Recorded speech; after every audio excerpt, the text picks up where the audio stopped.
मोदी की यह स्थिति अंतर्राष्ट्रीय राजनीति में बहुत महत्वपूर्ण है। यह पहली बार है जब भारत ने सीधे इजरायल का समर्थन किया है। भारत अतीत में इजरायल फिलिस्तीन मुद्दे पर तटस्थ रहा है। इसके बजाय उन्होंने लंबे समय तक फिलिस्तीन के लिए अपना समर्थन बनाए रखा।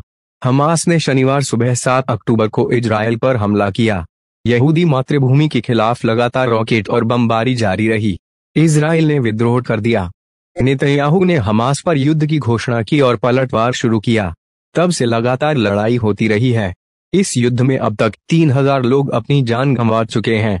हमास को पीछे हटाने के लिए तैयार अमेरिका का पहला हथियार वाहक इजरायल की धरती पर उतरा। इजरायल रक्षा बलों ने बुधवार सुबह कहा कि अमेरिकी विमान देश के दक्षिणी भाग में नेवातिम हवाई अड्डे पर उतरा।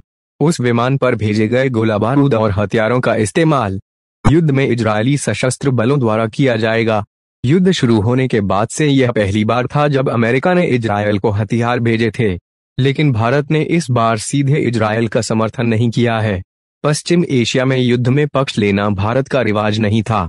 इस बार मोदी बाहर हैं।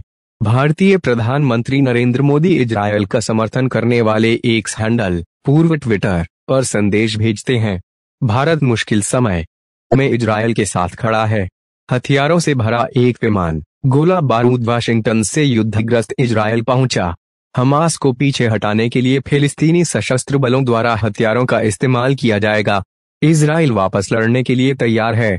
प्रधानमंत्री बेंजामिन नेतन्याहू ने अमेरिकी राष्ट्रपति जो बाइडेन से फोन पर बात की। संयुक्त राज्य अमेरिका ने इजरायल को उन्नत प्रौद्योगिकी के परिष्कृत हथियार भेजे हैं। बाइडेन ने कहा है कि वह हमास के खिलाफ युद्ध में इजरायल के पक्ष में है। न केवल अमेरिका बल्कि कई पश्चिमी देश इजरायल का समर्थन करते हैं। भारत इस मुश्किल समय में इजरायल के साथ खड़ा है। प्रधानमंत्री नरेंद्र मोदी ने ट्वीट कर इजरायल को समर्थन दिया। मोदी ने नेतन्याहू से भी बात की। भारत ने इजरायल के हथियारों से पाकिस्तान पर हमला किया है। तब से दोनों देशों के बीच दोस्ती अटूट रही है। इजरायल में फिलिस्तीनी सशस्त्र समूह पर हमास के हमलों के बाद भारत पश्चिम एशियाई देश के साथ खड़ा है।